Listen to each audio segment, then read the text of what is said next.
A lot of people think the Nordic countries are basically the same. Well, a lot of people think that Canada and the US are the same. I'm from Canada, living in Thailand, and in Thailand, if you tell someone that you're from America, their eyes light up. They're like, oh, America. But then you say Canada, and they don't even know where it is on the map. They think that Canada and America are the same thing. And I think it's true for a lot of countries in Europe that you guys, you know that it's not that we're a neighbor, but people think that it's pretty much the same. While if we are objective about it, Canada is look much closer to Europe in terms of like infrastructure and just the vibe of the Montreal, for example, where I'm from. Apparently, it's similar to a lot of European city, which is very different from America in that regard. Yeah. Anyway, let's see what she's gonna say about it. Kelly Louise Killjoy. Funny enough, Louise is the name of the first name of my mom, Louise. I didn't know it was like a second name in the Nordic country. I don't know which country she's from. Mostly because of me, I play a part in that. But they're not, at least not entirely, so here's how to tell them apart. Let's start out with my specialty, language, because Swedish sounds kind of like a melody. And I'm not even speaking metaphorically here, because linguists describe it as having a pitch accent, meaning that the tone of a word can change its entire meaning. A good example of that is the way they say banana and the track. Banana is banan, and the track is banan. So banan. To me, Swedish and Norwegian sound very familiar.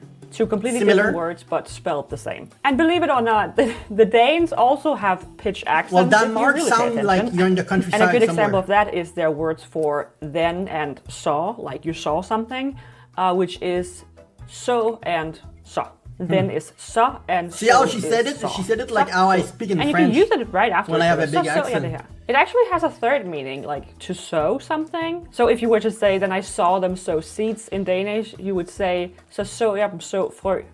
Sorry, I'm a language nerd, so for the most part, Danish just sounds like someone gently choking on vowels. That's not even meant. That's how to say that I speak French, by the way. Because I'm French Canadian and we speak French how people speak English in like Ireland or Scotland, for example. As an insult, because Danish has just reduced their consonant pronunciation, so that means it makes it very hard to distinguish between words when spoken. I often describe Danish as sounding lazy and being just one flow of words without pause. There's a running joke that Danes don't even understand Danish. I have a hard time understanding my own husband because he has a low voice, he mumbles a lot as it is, and he has like an accent from Jutland. So it's very much like, and I'm not kidding, it sounds like that. So when the other Nordic countries say that Danes sound like they have a hot potato in their mouth when speaking, that's what they mean. Norwegian is what Danish would have sounded like if we didn't have the potato or mumble. And that's obviously because Norwegian has retained more distinct pronunciation patterns compared to Danish. Like written Norwegian is basically the same as how you pronounce it. But isn't Denmark more like historically how people were speaking in a way? Because in French, the French part of Canada, when I look at old video from the 1700s or the 1800s, after being colonized by the French, we speak very similar to how our colonizer used to speak.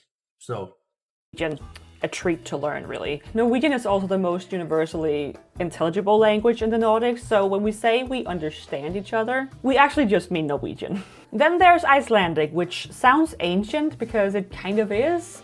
We have this running joke that the Icelandic people were the Vikings that were left behind because they were too late for the boats. Or maybe Iceland is mostly the older language then. Even more older. The Nordics, that's okay with being kind of late. Icelandic has changed so I don't think most people understand Icelandic in the Nordic country, modern right? Icelandic people can actually kind of read medieval texts with like modernized spelling and some effort, which is really cool. And then there's Finnish, which sounds like none of the above, because Finnish is not even a North Germanic or Scandinavian language. It belongs to the Finno-Ugric family and has nothing to do with Danish, Swedish, Norwegian, and Icelandic. It's closer to Hungary, right? Quick teachable moment. Kind of country? Teachable moment. Quick teachable moment. Quick geography lesson. Finland is a Nordic country. It's not Scandinavian, that is right. Scandinavia is Denmark, Sweden, and Norway. And the Nordic countries consist of Denmark, Sweden, Norway, Finland, Iceland, and Åland Islands, Faroe Islands, and Greenland. And wait, what did she say? Sweden, Norway, Finland, Iceland, Åland Islands, Faroe Islands, and Greenland.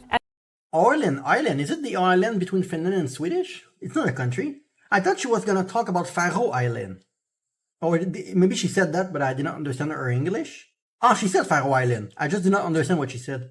And the short answer to why is both Wait. language, but also culture and history. So anyway, if you're under the impression that by learning one Nordic language, you will be able to understand all of them, you're wrong. But if you have to learn one, I'll definitely recommend Norwegian, although Norwegian is also the one with the most dialects, so... I will choose try the back title. more. In this next part, I'll be talking about social personality.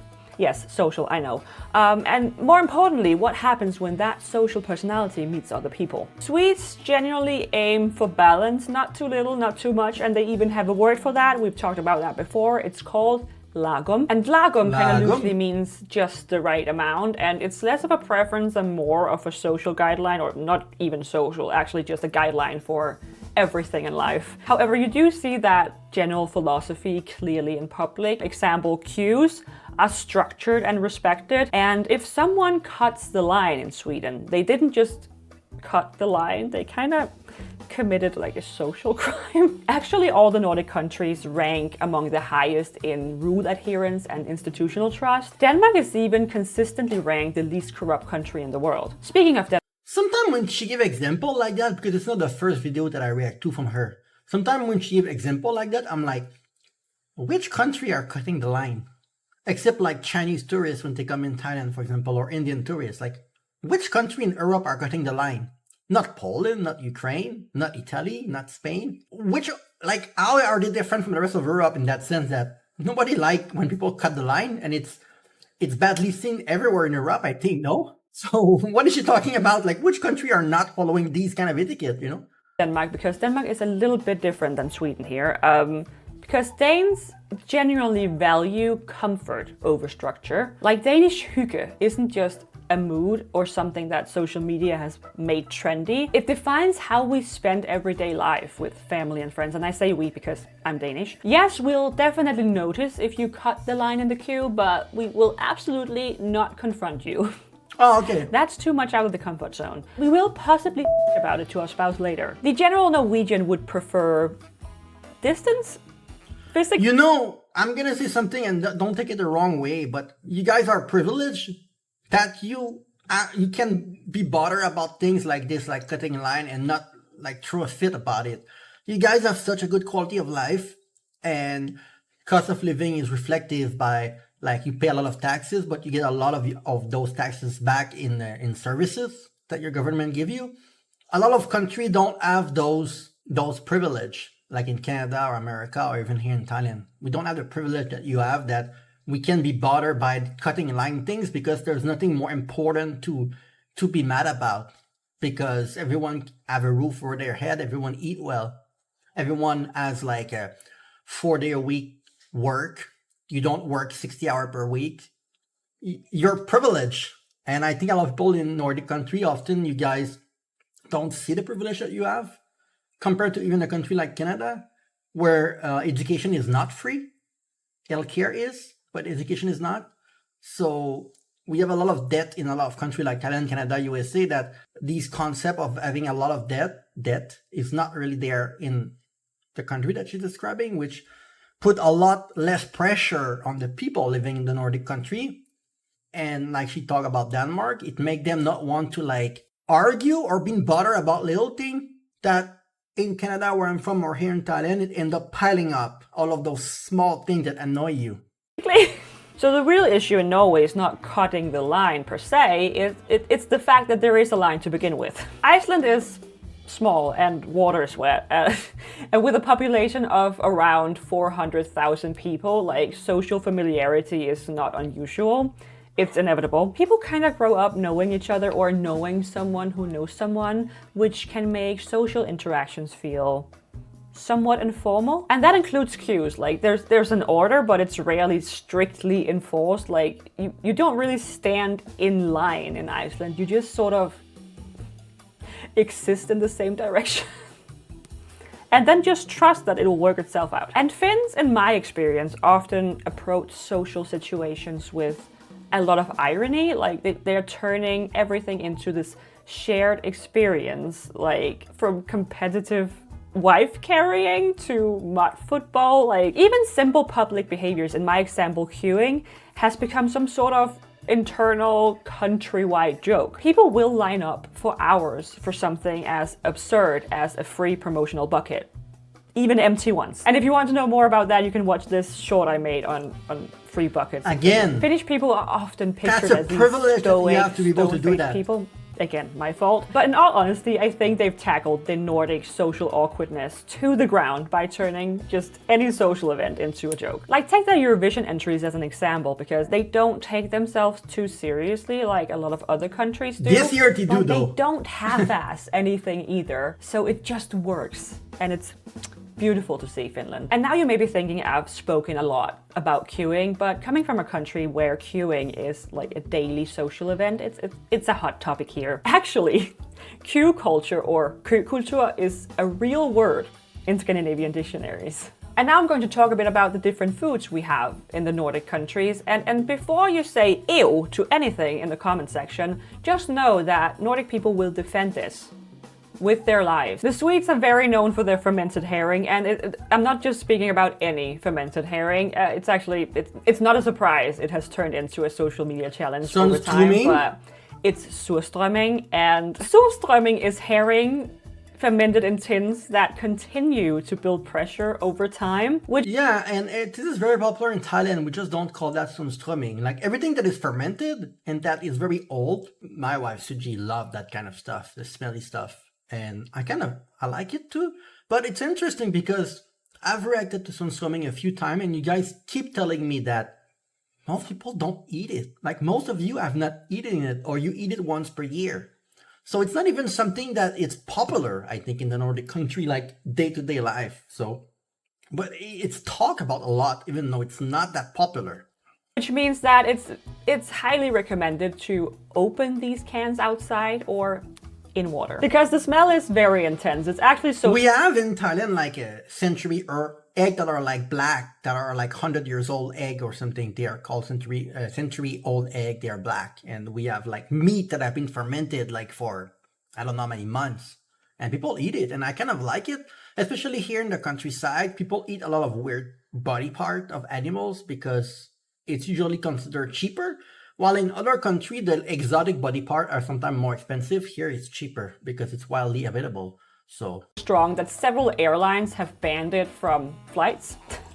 Let's just call it what it is. It's rotten fish. Norway is known for something called brunost, or brown cheese. It's basically cheese where they caramelize the milk sugars to give it that brown, almost like sweet fudge-like taste. It's something that almost every Norwegian grows up with, and it's eaten in thin slices on bread, crisp bread, and very commonly on waffles. Like brunost to Norwegians is one of those foods that you miss when you go abroad. I have tried it for myself, and I must say it's not for me, but then again, the Norwegians were quick to tell me that I was trying the wrong brand.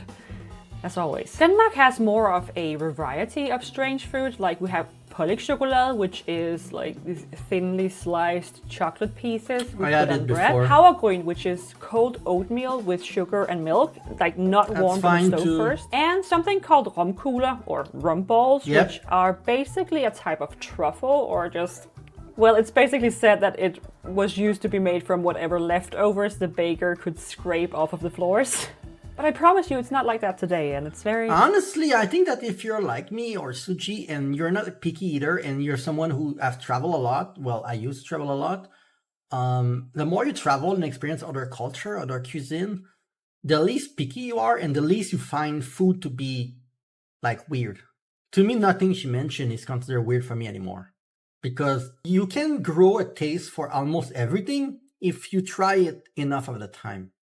More than just once. It's very nice. Anyway, Denmark is actually also known for having one of the best restaurant scenes in the entire world. Copenhagen alone holds multiple Michelin stars, and yet we'll still defend a hot dog from a gas station. And speaking of hot dogs, Iceland is very similar there, because the Icelandic hot dog, or pølsa, is a national staple. And in contrast to a Danish hot dog, which is purely pork, the Icelandic hot dog is a blend of pork, lamb, and beef, and is often described to be a little bit sweeter than a Danish hot dog. I haven't tried it, and it's actually annoying that I didn't do that on my trip to Iceland. And I can say from that trip alone that the Icelandic people are very good at preparing meat.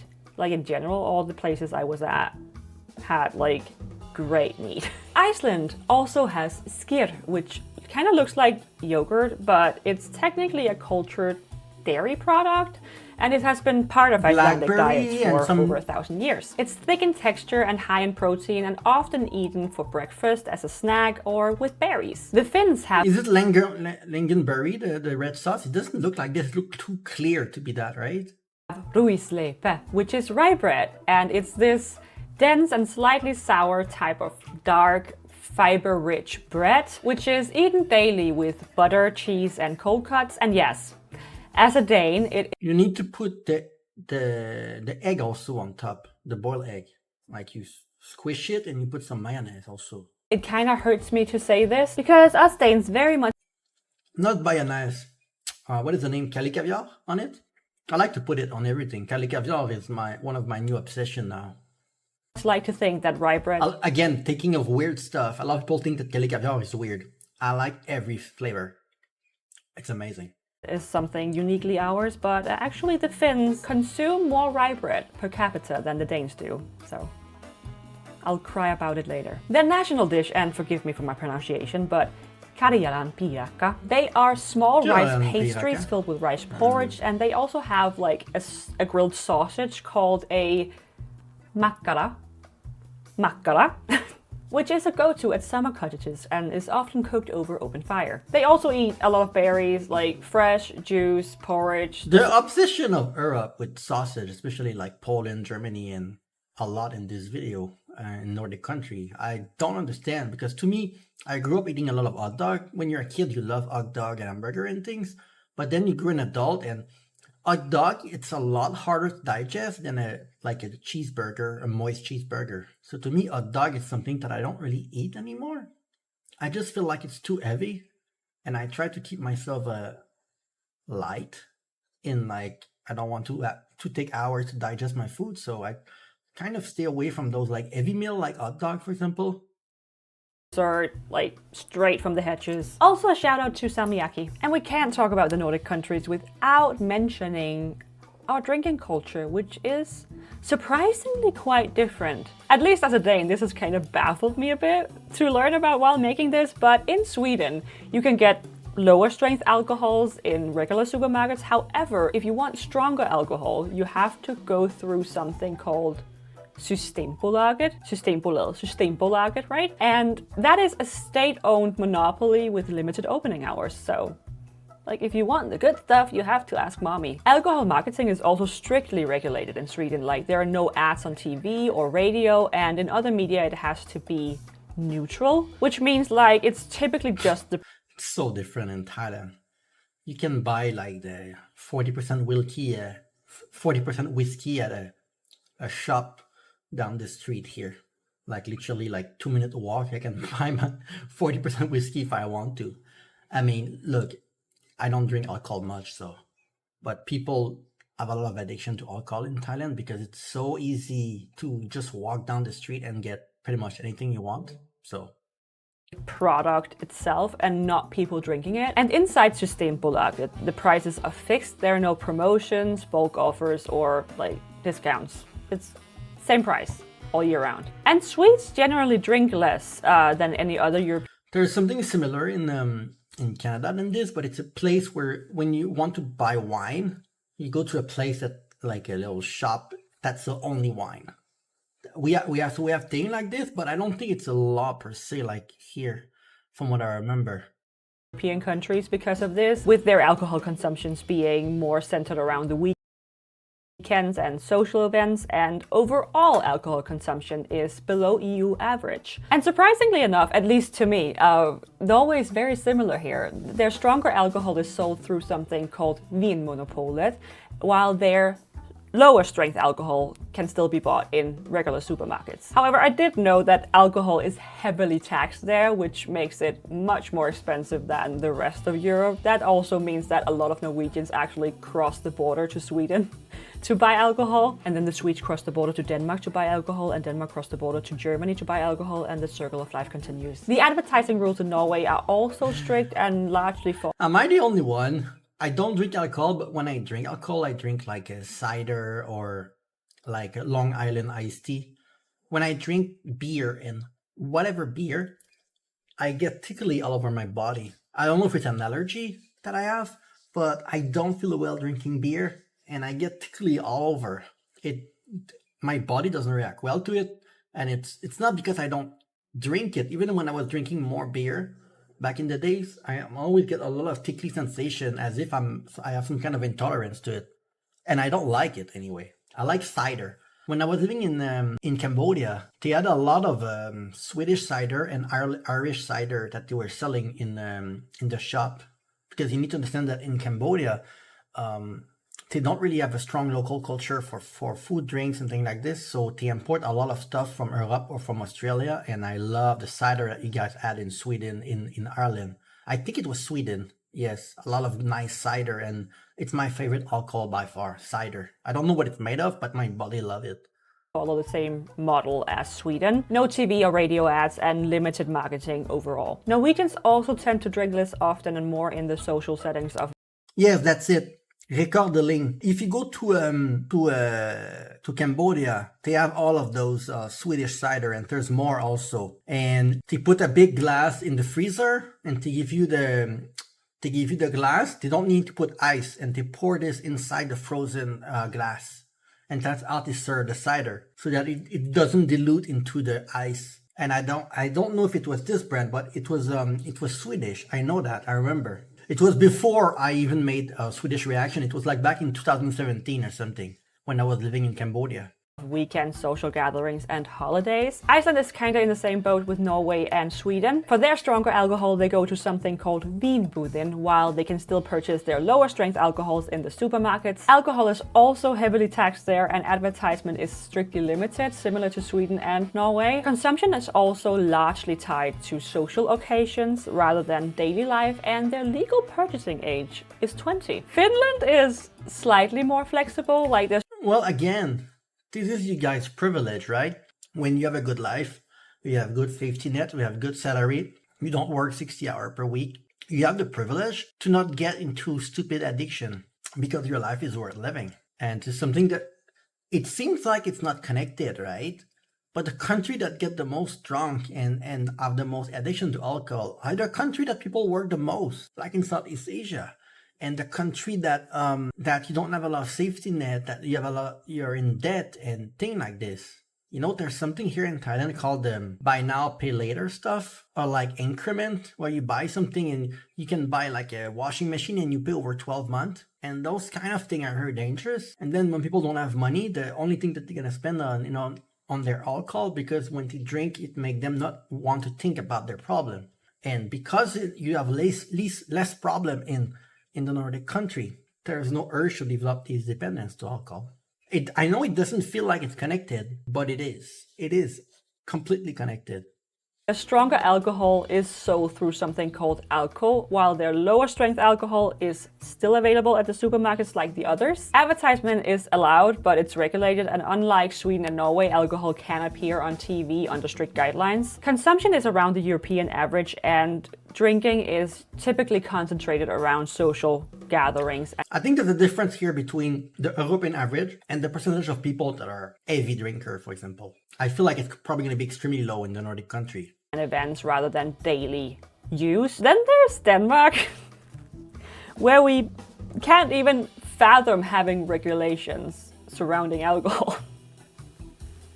All types of alcohol is sold in regular supermarkets, kiosks, and convenience stores with no state monopoly and very few restrictions on availability. Advertisement is also much more visible, like you can market alcohol anywhere in Denmark as long as it follows like regular marketing. This is where it's closer to Germany. It's the first time in the video that like, oh, okay, this is exactly like in Germany, their relation with alcohol. You can buy lower strength alcohols from the age of 16 in Denmark and 18 for the strong stuff, and there is no legal age for consuming it. In terms of consumption, Denmark ranks amongst the higher countries in Europe, with alcohol playing a larger role in everyday social life and especially amongst younger people. So generally the Nordic countries don't have their drinking culture stereotype because they necessarily drink more than other European countries, but they just consume more when they do. And we can probably thank Denmark and Finland for being the main reason for that stereotype. This last section focuses on work-life balance in the Nordics. And here we go. This is where she's gonna explain why everything that I've talked about in this video makes sense. She's gonna say it's amazing. Look. And it was actually what inspired this whole video. I saw this TikTok video by Scandinavia 100, and I just thought, like, this is such great observation. So I might steal a couple of jokes from there as well, because it was just spot on. So in their work life, Swedes function entirely through structured meetings about meetings. Like, Swedes are without a doubt the most professional and detail-oriented of the Nordics. Like, meetings about meetings is not even a joke. Like, it reflects this consensus-driven work culture where decisions are discussed, aligned, and very often revisited before anything is finalized. I have worked with a lot of Swedish departments of brands and things, and I have often been in meetings about meetings where I've thought this could have been an email. And that is very Danish of me to think, and I'll get to that. In work ethics, again, this is what I've talked about, is the privilege that they have to not have pressure on their workplace, right? It's privilege. You guys need to recognize that. And these things are done to make the stress as low as possible so that people don't have any doubt about anything in their head, and then it's going to make them more productive. Because just because you work more hours doesn't mean that you're more productive than someone that worked less amount of hours. And those meetings don't even count as hours, even though they are paid, but they are so stress-free that it will make you more productive after that. If you get out of that meeting and instead of being 98% sure, you're 100% sure, then the rest of the day, it makes you more productive. And by the way, a lot of what she's talking about, it's also very common in the Netherlands. My colleague, I don't know how to say my roommate, he's from the Netherlands, and right now he's in the Netherlands, but like 6 months per year he's in Thailand working on the computer while getting paid from the Netherlands. His job allow him to come to Thailand to work online. This is crazy. It's not something that a lot of countries would allow. I call him sometime like at 1 p.m. and he can answer the phone, and nobody's bothering him. Like, they can have break pretty much whenever they want. He work with computer and machine and help people on the phone. And I feel like life in the Netherlands very similar to what she's describing here. Norwegians are highly productive and a little emotionally unavailable. Like, they'll sit silently and yes, he has meeting every single day. That's why I wanted to say, like, every day, like before he start his day, right? There's a team meeting every single day. And when he was living in Thailand, right, he was working basically from like 12 to 5, only 5 hours per day, right? And he always started the day with a meeting with like a few of his team. That's it. That's why I said like it's similar to this. Efficiently finish all their work and then mysteriously vanish for an hour, probably for a midday hike or something. Which somehow works since they consistently rank among the top GDP per hour worked, meaning fewer working hours but high output. And thinking about it, I've had a couple of Norwegian colleagues and they did, in fact, vanish mysteriously every day. Anyway, work is expected to be efficient, and once people are done, they log off. Like, there's a clear boundary between work hours and free time. Yeah, because see, right now it's 3 p.m., right? Right now it's April 11 at 3 p.m., right? I have 3 more reactions after this for my other channel, so I will finish around 4, right? I need to be done editing the video by like 8 or 9 and post all the video. Or after that, from 9 to 1 a.m., those 4 hours, I will be so unproductive, even though I will try to work, that I can do more in like 2 hours. After I'm done with this, then I'm gonna do in 4 if I wait too long to finish my work. So the more tired you are, the more you're like mentally out in your head, the least you're gonna be productive. So there's hour in the day where you will be more productive than others. And this is where you need to do the bulk of your work, because once you're too tired or once you don't feel as effective, continuing to work under these conditions will make you less and less productive for these hours. That's why like people that work 10 or 12 hours per day, it's never a good idea. Like never.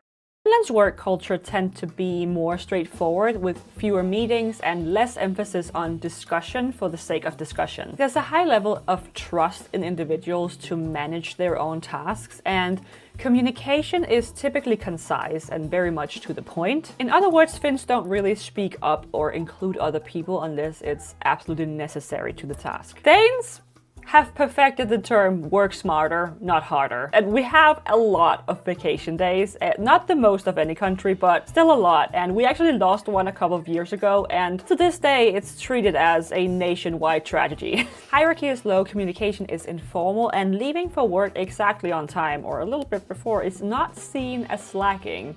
It's just... This is so funny when she said hierarchy is low.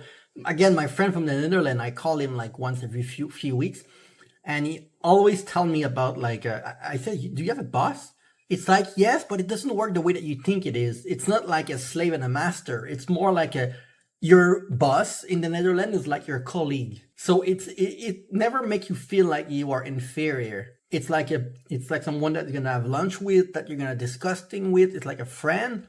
So you never feel pressure on the workplace, pressure to lose your job, or you always feel like welcome.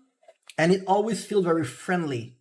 And that's what he was telling me. It's part of how the system works. Like, people will usher you out the door if you work overtime. And OECD actually ranks the Danes amongst the highest in work-life balance and vacation satisfaction. And in Iceland, workplaces tend to be a lot less formal like Denmark, but work roles can overlap more. Like, obviously with a smaller population, professional networks are tighter, and it's more common that colleagues know each other from outside work already. Anyway, across the Nordics in general, work matters, but it's not supposed to be a thing that takes over everything else. In the Nordics, we work to live. Not saying that we'll take just any job, but we do work to live and not the other way around. And with all these facts in mind, I thought we could play a little game, because I have made a few questions you can ask a Nordic person to determine where they're from without asking directly. So if you're Nordic or you're not, try answering these questions in the comment section and let people guess where you're from. What does your language sound like to strangers? What is the most talked about or widely known food from your country? What do you usually put on top of bread? What's the queue culture in your country? And this is a bonus one for those of you who are strictly Nordic. What is your least favorite Nordic country? If their answer is Denmark, they're either Swedish or Icelandic. And that's all I had for you.